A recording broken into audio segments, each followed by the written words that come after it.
So in last lecture we covered about basically what are charges, and in this class we'll be dealing about what are the various properties of charge, right? So let us start today's class with the heading properties of charge. Okay, तो बेटा एक एक करके discuss करेंगे कि charge की कितनी properties हैं और क्या क्या हैं वो प्रॉपर्टीज़ चार्ज की, है ना। सबसे पहली प्रॉपर्टी के की तरफ बढ़ते हैं, और चार्ज की सबसे पहली प्रॉपर्टी है इसका स्केलर नेचर। यानी आपको याद रखना है कि चार्ज जो है ये बेसिकली एक स्केलर क्वांटिटी है और एडिटिव होता है ये कैरेक्टर में। अब एडिटिव होने का मतलब ये है कि आप चार्ज को without any special rule add कर सकते हो। जैसे अगर कोई ऑब्जेक्ट यहाँ रखा हुआ है एंड इस ऑब्जेक्ट पे चार्ज हमने डाल दिया से फॉर एग्जांपल 2 कूलम का, है ना, एंड देन हमने 3 मोर माइक्रो कूलम का चार्ज डाल दिया, तो इस ऑब्जेक्ट पे जो नेट चार्ज बना है ना, सीधा आप जोड़ दो 3 coulomb plus 2 coulomb, that becomes 5 coulomb. Okay, similarly अगर मान लो हमारे पास एक ऑब्जेक्ट है and we have put a charge of 10 coulomb on it, and उसके बाद हमने इस पर रख दिया -20 कूलम का चार्ज, तो बेटा टोटल चार्ज इस ऑब्जेक्ट के ऊपर जो आएगा वो आएगा 10 coulomb plus of -20 coulomb, that becomes -10 coulomb का चार्ज। ठीक, सिमिलरली से for example if you have an object and आपने इस पर 100 कूलम का चार्ज रखा हुआ है एंड देन आपने इस पर -100 कूलम का और चार्ज ट्रांसफ़र किया, तो इस ऑब्जेक्ट पे जो नेट चार्ज अब आएगा ना, that will be equal to 100 coulomb plus -100 coulomb, यानी ओवरऑल चार्ज इस पर 0 आ जाएगा। ठीक, तो शॉर्टकट में बात यह है कि चार्ज एडिटिव होता है। अगर किसी बॉडी पे एक से ज़्यादा अमाउंट्स ऑफ चार्ज है तो आप इसको सीधा ऐड कर सकते हैं। ठीक है, जैसे यहाँ देखिए हम चार्जेस को सीधा ऐड कर रहे हैं, Q is equal to Q1 plus Q2 plus Q3 plus Qn। ठीक है, यानी charge is simply summation of Qi। कहने का मतलब यह है कि there is no special rule for charge addition, you can just add up the charges जो प्रेजेंट होते हैं बहुत सारे ऑब्जेक्ट्स पे, जितना भी चार्ज होगा you can just add up them, right. और दूसरी प्रॉपर्टी है चार्ज के बारे में, that it is transferable. Charge is transferable मतलब हम चार्ज को ईजीली एक जगह से दूसरी जगह ट्रांसफ़र कर सकते हैं।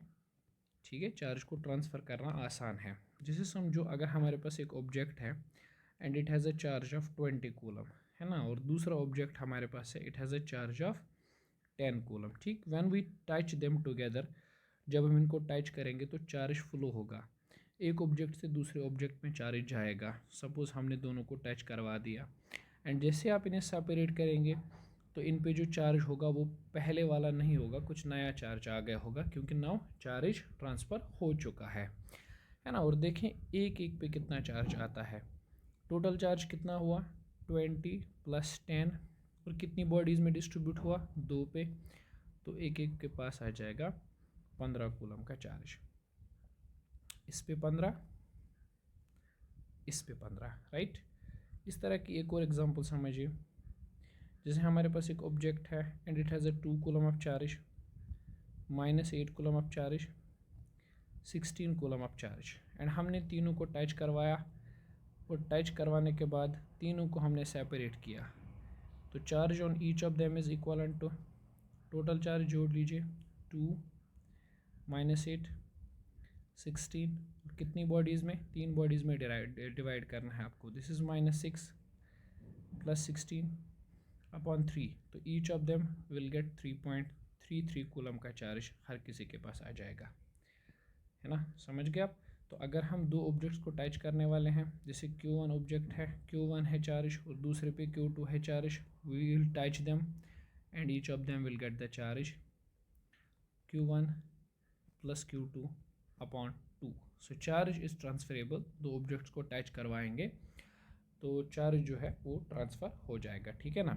ओके, तीसरी property, this property is very special and we call this as invariance of charge. Charge बेटा इनवेरियंट होता है। इनवेरियंस का मतलब थोड़ा समझना पड़ेगा कि इनवेरियंस हम कहते किस चीज़ को हैं, इनवेरियंस का मतलब क्या होता है। ये ना देखें, आपने एक चीज़ देखा होगा कि जो भी ऑब्जर्वेशन हम करते हैं ना, कभी जितनी भी ऑब्जर्वेशंस हम करते हैं, observations always depend on frame of reference, है ना। ऑब्जर्वेशन हमेशा किस चीज़ पे डिपेंड करता है? फ्रेम ऑफ रेफरेंस पे। बहुत लॉजिकल सी बात है, ऑब्जर्वेशंस फ्रेम ऑफ रेफरेंसेस पे डिपेंड करती हैं। अब इसका मीनिंग क्या है कि ऑब्जर्वेशन फ्रेम ऑफ रेफरेंस पे डिपेंड करती है? इट मीन्स दैट, जैसे आप समझ लो ऐसे, देयर इज़ अ ट्री जो एक सड़क पे है। अब सड़क पर बैठा हुआ एक आदमी अगर इस ट्री को देखेगा तो उसे ये ट्री लगेगा रेस्ट पे, क्योंकि वो खुद रेस्ट पे है। वहीं अगर इसी ट्री को चलती हुई गाड़ी से एक आदमी देखेगा तो उसे लगेगा ये ट्री मोशन में है। मतलब जो इस गाड़ी में है ना, वो बोल देगा कि ट्री तो पीछे जा रहा है। सो असल में फ़र्क किस चीज़ का है? फ़र्क है फ्रेम का। इस पर्सन ने, जो ये ए है, इसने सड़क से देखा, इसका फ्रेम ऑफ रेफरेंस रोड है, तो इसको ये ट्री रेस्ट पे दिखा। वाइलस दूसरे पर्सन ने, जो गाड़ी में है, ये वाला बी पर्सन, उसने देखा ट्री को, उसे लगा वो मोशन में है। सिमिलरली अगर अर्थ पर दो लोग बैठे हैं ना, ए और बी, तो ए जब बी को देखेगा तो उसे रेस्ट पे लगेगा, और बी जब ए को देखेगा उसे भी रेस्ट पे लगेगा। लेकिन अगर कोई बंदा सी इन दोनों को बाइनोकुलर से स्पेस से देख रहा है तो उसे ये दोनों घूमते हुए दिखेंगे। क्यों? क्योंकि अर्थ घूम रही है, ठीक है ना। तो ये चीज़ याद रखना, फ्रेम ऑफ रेफरेंस पे ऑब्जर्वेशन डिपेंड करती है। Observation is always dependent on the frame of reference. We भी 11th क्लास में, if you have done it properly, you know it from relative motion, right. Okay, लेकिन हम जब बात करते हैं ना इनवेरियंस की, इनवेरियंस का मतलब होता है कि चार्ज जो है वो फ्रेम पे डिपेंड नहीं करता है ना। Charge is independent of frame of reference. Charge बेटा इंडिपेंडेंट होता है फ्रेम ऑफ रेफरेंस से। यानी आपको समझना पड़ेगा कि आप किसी भी फ्रेम से चार्ज को ऑब्जर्व कर रहे हो ना, तो उस पर कोई फ़र्क नहीं पड़ने वाला। ऐसा नहीं है कि आपको एक ऑब्जेक्ट पे मान लो चार्ज है क्यू कूलम्ब्स, है ना, और कोई बंदा इसे ग्राउंड से देख रहा है, तो उसे नज़र आया कि इस ऑब्जेक्ट पे चार्ज है क्यू कूलम्ब। अब कोई पर्सन अगर उसे दौड़ता हुआ, अगर कोई पर्सन दौड़ रहा है ना, रनिंग में है, तो उसे इस पे चार्ज फिर भी नज़र आएगा क्यों। या कोई पर्सन गाड़ी में चलता हुआ आ रहा है, उसे तब भी इस पे चार्ज आएगा नज़र क्यों। या कोई इसे स्पेस से भी देखे तब भी चार्ज नज़र आएगा क्यों। तो आपका फ्रेम बदल जाने से इस पे पड़ा चार्ज नहीं बदलेगा, हर किसी फ्रेम से आपको सेम चार्ज दिखेगा। ये आपको समझना है ना। दूसरी बात, अगर ये ऑब्जेक्ट रेस्ट पे है, से फॉर एग्जांपल ये ऑब्जेक्ट तुम्हें रेस्ट पे लग रहा है, अभी है, और इस पे चार्ज है क्यू कूलम्बस, जब ये रेस्ट पे था। अगर यही ऑब्जेक्ट मोशन में आ गया ना, ठीक है, तो मोशन में आने से इस पे पड़ा हुआ चार्ज नहीं बदलेगा, इस पे तब भी चार्ज क्यू कूलम ही रहेगा। समझिए बात। यानी अगर कोई ऑब्जेक्ट रेस्ट पर है तब भी उस पर चार्ज है क्यू, और वही ऑब्जेक्ट अगर मोशन में है तब भी उस पर चार्ज क्यू ही है ना। तो चार्ज चेंज नहीं होने वाला, चाहे वो ऑब्जेक्ट रेस्ट पे रहे तब भी वही है, चाहे वो ऑब्जेक्ट मोशन में रहे तब भी वही है, ठीक है। तो ये चीज़ आप समझ लो, ठीक है। लेकिन चार्ज तो इनवेरिएंट है, चार्ज पर फ्रेम का कोई असर नहीं। लेकिन चार्ज से ही जुड़ी एक क्वांटिटी है जिसे हम लोग कहते हैं specific charge.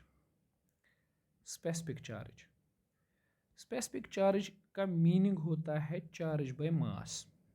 It simply mean charge by mass, है ना। जैसे इलेक्ट्रॉन के लिए हम पढ़ते हैं E/m केमिस्ट्री में, स्पेसिफिक चार्ज रेशो, है ना, चार्ज बाय मास। ये वेरिएंट इनवेरिएंट नहीं होता, this is variant. Okay, it is variant, it changes. से मैं आपको बताता हूँ, जैसे आइंस्टाइन की थ्योरी ऑफ रिलेटिविटी के अकॉर्डिंग अगर कोई ऑब्जेक्ट रुका हुआ है और उसका मास है m0, अब अगर यही ऑब्जेक्ट बहुत ज़्यादा स्पीड से मूव करता है किसी पर्टिकुलर डायरेक्शन में, और इसकी स्पीड इतनी है कि इसको हम लाइट की स्पीड के साथ कंपेयर कर सकते हैं, तो इसे रिलेटिविस्टिक स्पीड बोलते हैं। रिलेटिविस्टिक स्पीड मतलब कंपेरेबल टू लाइट, लाइट के साथ कंपेयर किया जा सकता है इस स्पीड को। मीनिंग बेटा, लाइट का स्पीड क्या है? c, तो ये स्पीड c/2 होगी, c/3 होगी, c/4 होगी, है ना, c/10 भी हो सकती है, मतलब लाइट की स्पीड के करीब करीब। तो आइंस्टाइन का कहना था कि इसका मास जो है ना वो चेंज होता है, ना इसका मास m बन जाएगा, है ना, ये रेस्ट मास है और ये मूविंग मास है। हालांकि मानना थोड़ा मुश्किल है, क्लासिकल मैकेनिक्स में थोड़ा सा उलझन है इसमें मानने में, बट दिस इज़ ट्रू, है ना। अब आप बोलेंगे सर हमें तो कभी नहीं लगा कैसा होता है। बेटा तुमने कभी कोई ऑब्जेक्ट इतनी तेज़ी से मूव करते थोड़ी देखा है, लाइफ में तो कोई एग्जाम्पल नहीं है, हमारे हमारे आसपास कोई एग्जाम्पल नहीं है जिसमें ऑब्जेक्ट इतनी तेज़ी से मूव कर रहा हो। तो what we are not seeing we have to believe it until will not prove that it is wrong, है ना। सो बिलीव करो, आइंस्टाइन की थ्योरी ऑफ रिलेटिविटी कहती है कि जब कोई ऑब्जेक्ट चलने लगेगा रिलेटिविस्टिक स्पीड पे तो उसका मास ज़्यादा होगा, उसका मास बढ़ जाएगा। इनफैक्ट एक अच्छी खासी रिलेशन भी दी थी, उन्होंने कहा था कि मास जो होता है that becomes m is equal to m naught root of 1 minus v square upon c square. v is called as speed of object, v उस ऑब्जेक्ट की स्पीड है जिसके बारे में हम बात कर रहे हैं, एंड c लाइट की स्पीड है ना। तो इस फार्मूला से हम पता कर सकते हैं कि अगर वो ऑब्जेक्ट चल रहा है तो उसका जो स्पीड है, उसका जो मास है वो कितना होगा। ठीक, अच्छा ठीक है छोड़ें। तो मेरा जो बेसिक कंसेप्ट है वो ये है कि as motion occurs at relativistic speed, जैसे ही मोशन रिलेटिविस्टिक स्पीड पे होती है, रिलेटिविस्टिक स्पीड पे होती है तो क्या होता है कि मास इंक्रीजेस, मास बढ़ जाता है। और मास के बढ़ने से क्या होता है, मास के बढ़ने से होता यह है कि स्पेसिफिक चार्ज यानी क्यू बाई एम रेशो वो चेंज हो जाएगा, है ना, वो कांस्टेंट नहीं रहेगा। देखो अगर मास बढ़ रहा है ना तो ये ओवरऑल रेशो जो है ना ये घटेगा, समझ आई बात। इसीलिए मैं आपको कह रहा था ये इनवेरिएंट नहीं है, ये वेरिएंट है ना। यानी रेस्ट पर हो ऑब्जेक्ट तो क्यू बाई एम कुछ और होता है, और यही ऑब्जेक्ट अगर चलने लगे तो उसका क्यू बाई एम कुछ और हो जाता है। But remember it basically occurs at very higher speeds, बहुत ज़्यादा स्पीड हो तब।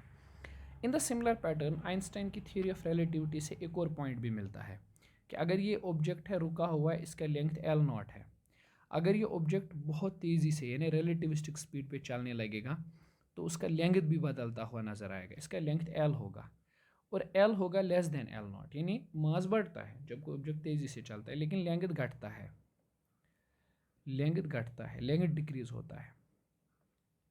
आइंस्टाइन की थ्योरी में इसको कहा जाता है लेंथ कॉन्ट्रैक्शन। ठीक है, ये बहुत प्रिवेलेंट फिनोमिनन है वहाँ, लेंथ कॉन्ट्रैक्शन। तो लेंथ घटेगा, है ना। और अगर लेंथ घट रहा है, जैसे स्क्वायर ऑब्जेक्ट है, लेंथ एल है, तो इसका एरिया भी घटेगा, और अगर एरिया घट रहा है तो वॉल्यूम भी घट जाएगा ना, कॉमन सेंस है। साइज तो चेंज हो रहा है ना, लेकिन अगर कोई ऑब्जेक्ट रिलेटिविस्टिक पे चले, लो स्पीड्स पे नहीं, लो स्पीड्स पे तो नॉर्मल रहता है जो है। तो अब आप बोलेंगे सर ये क्यों, इसका क्या मकसद है। बेसिकली एक और क्वांटिटी होती है जिसे हम लोग बोलते हैं चार्ज डेंसिटी। फिजिक्स में हम एक और क्वांटिटी पढ़ेंगे जिसको बोलते हैं charge density. And charge density simply means charge by size, किसी ऑब्जेक्ट का चार्ज कितना है डिवाइड बाय उसका साइज कितना है ना। अब तुम सोचो साइज चूंकि चेंज हो रहा है ना, रिलेटिविटी के हिसाब से साइज चेंज हो रहा है, इट चेंजेस। तो व्हेन साइज चेंजेस तो ये डेंसिटी भी क्या होती है, चेंज होती है। सो density is not invariant, it's a variant thing, समझ गए ना। तो मतलब कहने का मतलब ये है, अगर हम चार्ज की बात करें तो charge is variant, invariant sorry, charge is invariant. But charge density के बारे में बात करें तो वो वेरिएंट इनवेरिएंट नहीं है, चार्ज डेंसिटी चेंज होती है, वो वेरिएंट है। और इसी कैटेगरी में स्पेसिफिक चार्ज भी आता है ना, q by m, charge by mass ratio, वो भी वेरिएंट ही है, that's also variant.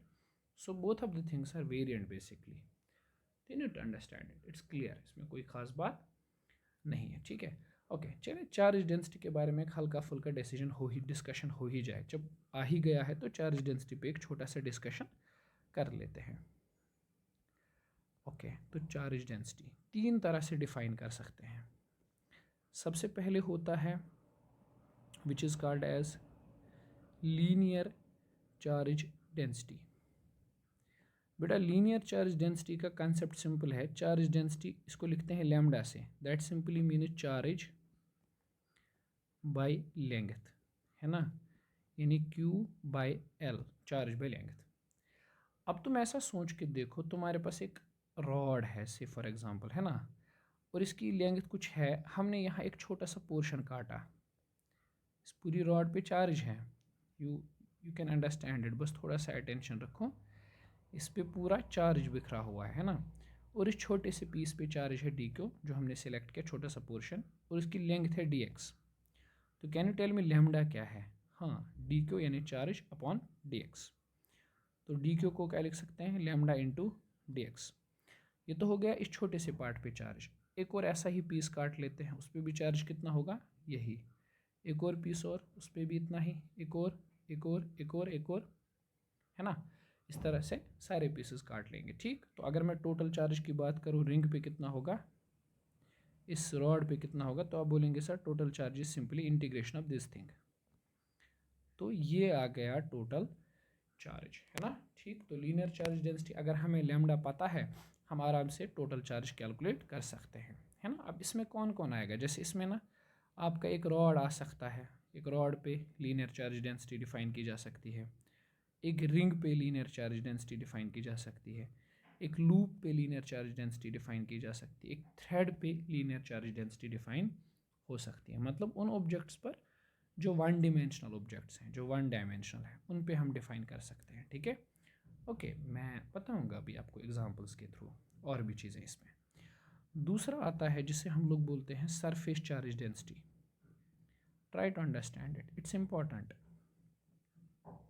Surface charge density, surface charge density is basically sigma and it is simply charge over area q by a, right. जैसे तुम समझ लो तुम्हारे पास एक sheet है एंड इस शीट पे चार्ज लगा हुआ है बहुत सारा, एंड हमने क्या किया, हमने इस पे एक छोटा सा पोर्शन सेलेक्ट कर लिया, इस पोर्शन पे चार्ज है डी क्यू, इसकी लेंथ है डी ए।